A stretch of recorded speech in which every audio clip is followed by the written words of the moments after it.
Première journée de voyage. Le 10 juin 1883, à 5 heures du matin, j'entre dans une vieille maison du quartier juif d'Alger. C'est le domicile du rabbin Mardoké.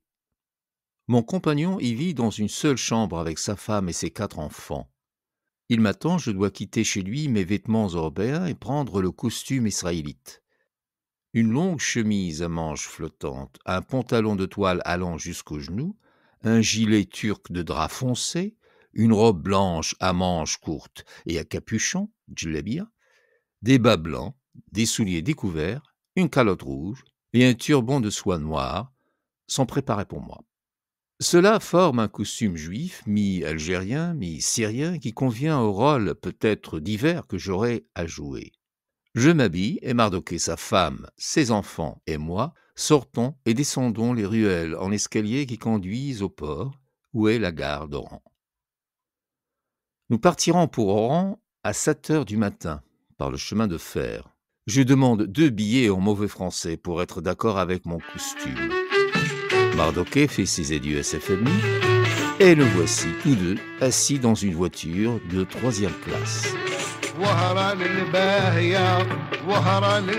Le temps est admirable, le wagon est plein d'ouvriers arabes, nous partons entourés de gaieté et inondés de soleil. Je m'appelle le rabbin Joseph Alema, je suis né en Moscovie, d'où m'ont chassé les récentes persécutions. Dans ma fuite, j'ai été d'abord à Jérusalem. Après y avoir pieusement passé quelque temps, j'ai gagné le nord de l'Afrique. Et maintenant, je voyage à l'aventure, pauvre mais confiant en Dieu. Une estime réciproque me lie à Mardoké Abisrour, comme moi, savant rabbin, et qui a passé de longues années à Jérusalem. Mardoké porte un costume pareil au mien. Cela nous donne un air de famille. Il me déclare que je lui ressemble et qu'à l'occasion, il me fera passer pour son fils. Nous avons peu de bagages, un sac et 2 boîtes. Les boîtes renferment, la première une pharmacie, qui me permettra au besoin de me dire médecin, l'autre un sextant, des boussoles, des baromètres, des thermomètres, du papier et des cartes. Le sac contient un costume de rechange et une couverte pour chacun de nous, des ustensiles de cuisine et des provisions. Comme argent, j'emporte 3000 francs, partis en or et partis en corail. C'est dans cet équipage que nous sommes entraînés vers Oran. Je vais à Oran parce que je veux entrer au Maroc par terre. Mon projet est de me rendre de Tlemcen à Tétouan, en traversant la région du Rif, laquelle forme tout le littoral entre la frontière algérienne et Tétouan. D'Oran, j'irai à Tlemcen. Là, je m'informerai des moyens de voyager dans le Rif.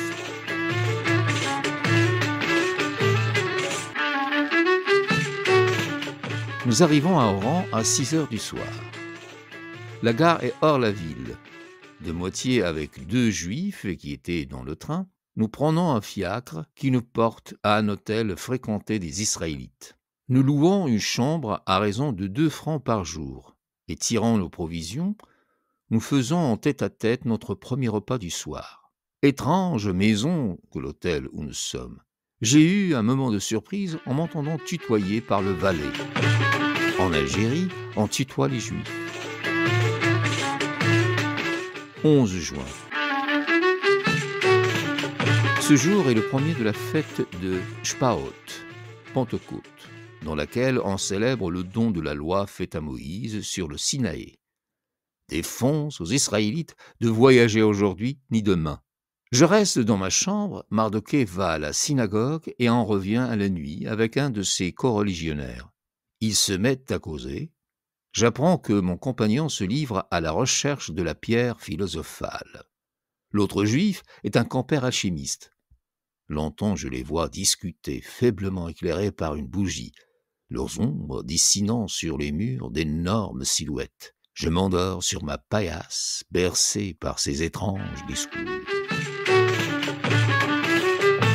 12 juin.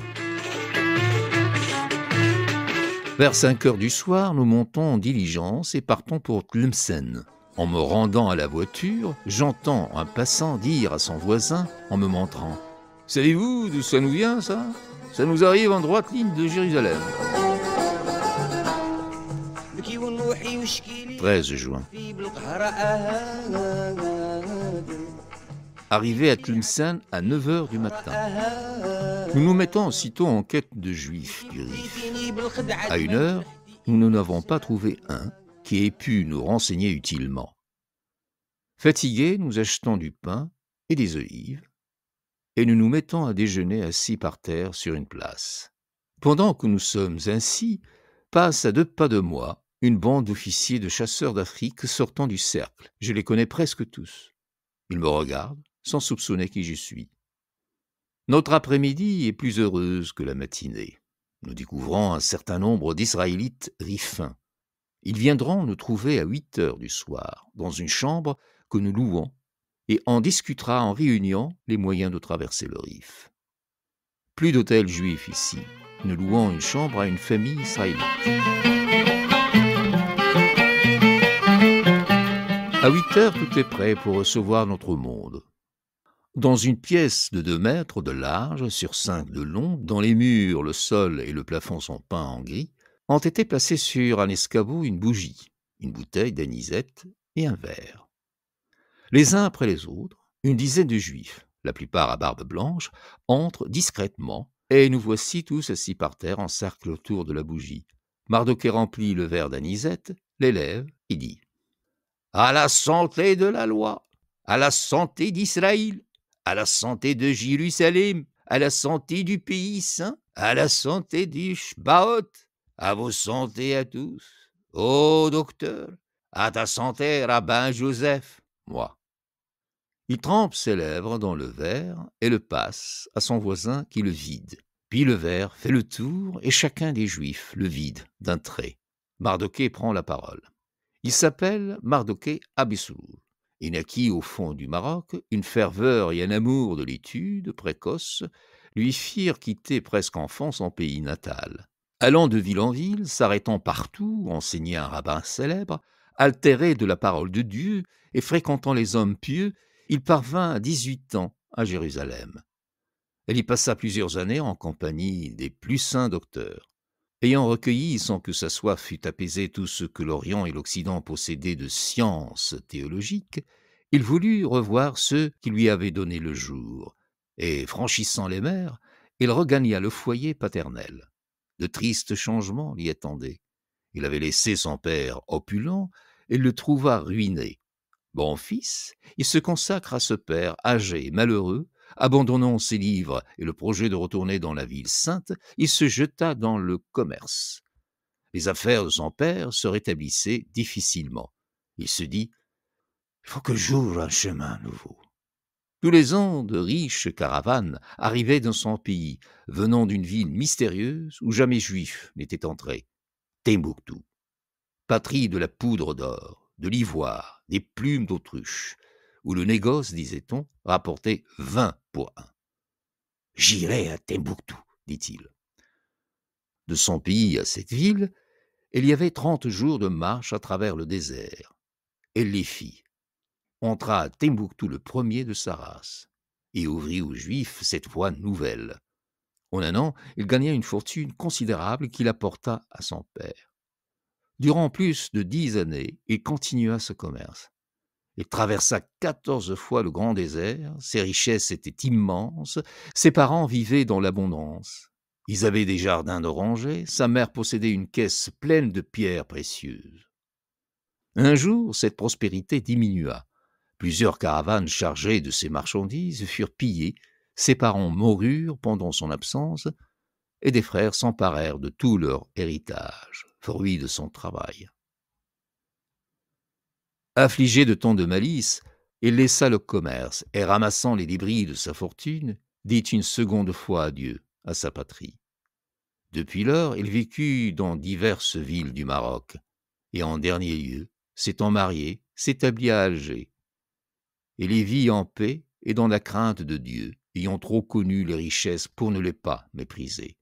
Se trouvant heureux dans l'aisance, partageant ses jours entre l'étude des livres divins et l'éducation de ses enfants. نبدأ بالله الرحمن هو الحنين الحنان مجوقين فيه في بن ديوان ويا شدي ربي عمران Mais depuis 2 ans, une infortune domestique trouble ce bonheur. Sa femme avait un jeune frère qu'elle adorait. Il avait toujours vécu avec elle et l'avait suivie sous le toit de son mari. Il y a 2 ans, à la suite d'une discussion avec Mardochée, ce jeune homme quitta la maison. Depuis, on ne l'a pas revu et on n'en a reçu aucune nouvelle. De ce moment, la femme de Mardochée ne fait que pleurer. À 2 reprises même, le chagrin l'a rendue malade. Or, il y a quelques jours, on lui a dit que son frère était dans le Rif, exerçant le métier de bijoutier, sans pouvoir préciser en quelle ville. Aussitôt, elle a supplié son mari d'aller à la recherche du fugitif. Et lui, bon époux, pour rendre le repos et la santé à sa femme, s'est décidé à ce voyage. Il est donc résolu à explorer le Rif, village par village s'il le faut, pour retrouver son beau-frère. C'est ce qui l'amène aujourd'hui à Tlemcen. Pour ce jeune Israélite qui l'accompagne et qu'on l'entend nommer rabbin Joseph, c'est un pauvre rabbin moscovite qui se rend au Maroc, pays des Juifs pieux, pour quêter des aumônes. Mardochée l'a emmené avec lui et a payé son voyage jusqu'à Nemours, Razouat, par pure pitié. Maintenant, il supplie ses docteurs, qui tous ont habité le Rif, de recueillir leurs souvenirs et de lui apprendre s'ils n'ont point connu celui qu'ils cherchent. Un Israélite blond et pâle, âgé de 22 ans, nommé Juda Safartani. Quel présent ne fera-t-il pas à celui qui dira où il se trouve? Les assistants réfléchissent, cherchent, discutent, mais en vain. Aucun d'eux ne connaît Judas Safartani. Mardochée soupire, elle est prie de lui donner au moins des renseignements sur le Rif. Par où y pénètre-t-on? Comment y voyage-t-on? En quel lieu y a-t-il des Juifs? Quels sont les hommes influents du pays? La conversation reprend sur ce sujet. L'anisette l'anime, de nouvelles bouteilles remplacent la première, le verre fait nombre de fois le tour du cercle, on parle très haut et la discussion devient vive sur les meilleurs moyens de parcourir le Rif. Quand nos cousins se retirent, il est convenu que nous partirons le lendemain pour la Lamarnia. De là, nous gagnerons Nemours, d'où nous entrerons, s'il plaît à Dieu, dans le Rif. 14 juin. Une diligence nous emporte de Tlemcen à 9h du matin et nous arrête à 6h du soir dans la bourgade de l'Al-Lamarnia. Nous nous installons pour la nuit dans la synagogue. Elle présente l'image de tous les temples juifs que je verrai au Maroc. C'est une salle rectangulaire avec une sorte de pupitre au milieu et dans le mur, un placard. Le pupitre sert à appuyer le livre de la loi aux lectures publiques qu'on en fait 2 fois par semaine. Dans les communautés riches, elle est sur une estrade et parfois sous un dais. Dans les villages, elle consiste en une pièce de bois horizontale soutenue par 2 poteaux. Le placard contient un ou plusieurs exemplaires de la loi, Sifer Torah, écrits sur parchemin et roulés sur des cylindres de bois, comme les volumens romains, avec cette différence qu'ils sont roulés sur 2 cylindres au lieu d'un. Ces doubles rouleaux ont 50 cm de haut et sont couverts de 3 ou 4 enveloppes superposées des plus riches étoffes. Telle est la synagogue. Un banc appuyé au mur en fait le tour et la complète. Nous finissions d'y dîner lorsqu'entrent les uns après les autres 30 ou 40 hommes. Ils s'asseyent sur les bancs et causent à voix basse. Ce sont les Israélites du lieu qui viennent faire en commun la prière du soir. À un signal, tous se dressent, se tournent vers l'Orient et commencent leur prière, bas ou à mi-voix. Embarrassé, je les regarde pour faire comme eux, et les imitant, je me balance en mesure comme un écolier qui récite sa leçon, tantôt muet, tantôt faisant entendre un bourdonnement nasillard.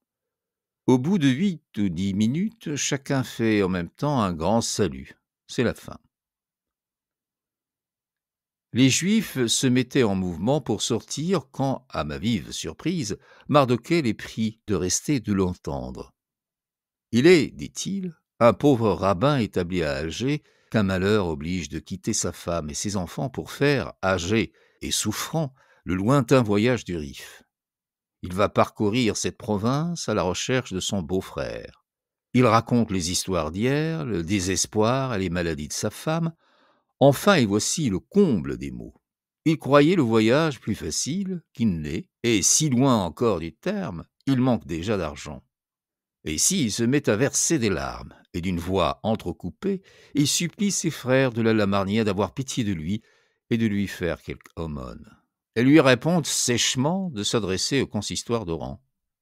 Aussi étonné que mécontent de cette comédie, j'en demande, et que nous sommes seuls, l'explication à Mardoché. « C'était pour m'habituer à mentir, » répond-il. 15 juin. Départ de la Lamarnia à 4 heures du matin, par la diligence. Arrivé à 10 heures du matin au petit port de Nemours. Nous louons une chambre dans une maison juive et nous nous mettons en quête de renseignements sur le Rif. Ici, notre histoire varie, la mienne surtout. Mardoché raconte sur soi la même chose qu'à Tlemcen, en ajoutant que des gens de cette ville lui ont affirmé avoir connu son beau-frère dans le Rif. Pour moi, je suis un grand médecin et un savant astrologue. J'ai fait des cures merveilleuses, les maux d'yeux sont mon triomphe, je guéris les yeux les plus malades, j'ai rendu la vue à des aveugles de naissance. Cette grande science et ces étonnants succès m'ont attiré l'envie des médecins chrétiens, à tel point qu'ils m'eussent fait un mauvais parti si j'étais resté dans mon pays. J'ai dû fuir et je me suis décidé à aller exercer ma profession au Maroc où, sur la foi de Mardoché, j'espère faire de beaux bénéfices. Mardoché raconta cela en arrivant, lui ayant défendu de répandre l'histoire sous cette forme, et la répéta les jours suivants, supprimant l'envie des médecins chrétiens et les dangers causés par leur haine. 16 et 17 juin. Nous cherchons en vain le moyen de pénétrer dans le Rif. Beaucoup d'Israélites rifins consultés déclarent qu'on ne peut y entrer par Nemours qu'avec la protection d'un certain chef marocain qui viendra ici peut-être dans 15 jours ou un mois, peut-être plus tard. Et ce moyen même serait incertain. Autant, ajoute-t-on, il est difficile de traverser le Rif en partant d'ici, autant cela est facile en partant de Tétouan, où des hommes influents peuvent donner des recommandations efficaces. Je ne veux pas attendre 15 jours ou un mois à Nemours. Mieux vaut gagner Tétouan par mer et commencer de là mon voyage. Je partirai pour Tanger par le prochain paquebot. 18 juin. Un vapeur paraît en rade, il va à Tanger par Gibraltar. Je m'y embarque avec Mardoché. Juifs, nous prenons la dernière classe et nous faisons la traversée sur le pont, en compagnie d'Israéliens et de musulmans. Départ à 9 heures du matin par un assez mauvais temps. 19 juin. Je m'éveille en rade de Gibraltar. Le paquebot restera à l'ancre toute la journée. Je descends à terre et je visite la ville. Mardoché demeure à bord, un petit juif de 18 ans qui sait l'espagnol m'accompagne. Pour moi, j'ignore toute langue hors l'arabe. Mon excursion aura un but pratique. On nous donne dans le paquebot une eau très sale, j'emporte une grande marmite de fer que je rapporterai pleine d'eau. Je me promène 5 heures à Gibraltar, ma marmite à la main. Je pousse jusqu'à un village espagnol situé à 1 kilomètre de la ville. En franchissant la frontière, je vois des sentinelles anglaises et espagnoles monter la garde à 60 mètres de distance. Autant les premières sont bien tenues, autant les secondes le sont mal. 20 juin. Quitté Gibraltar à midi. Arrivé à Tanger à 2h45.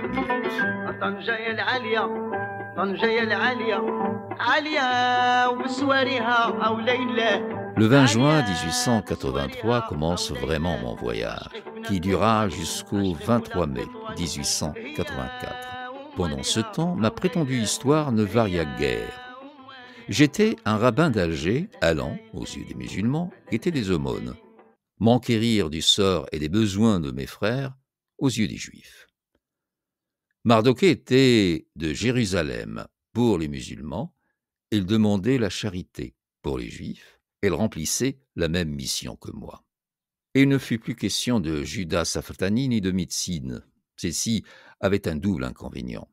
Les Marocains, pour qui tout chrétien né médecin était disposé, par cette profession, à soupçonner ma race. Puis la boîte de médicaments inspirait la convoitise.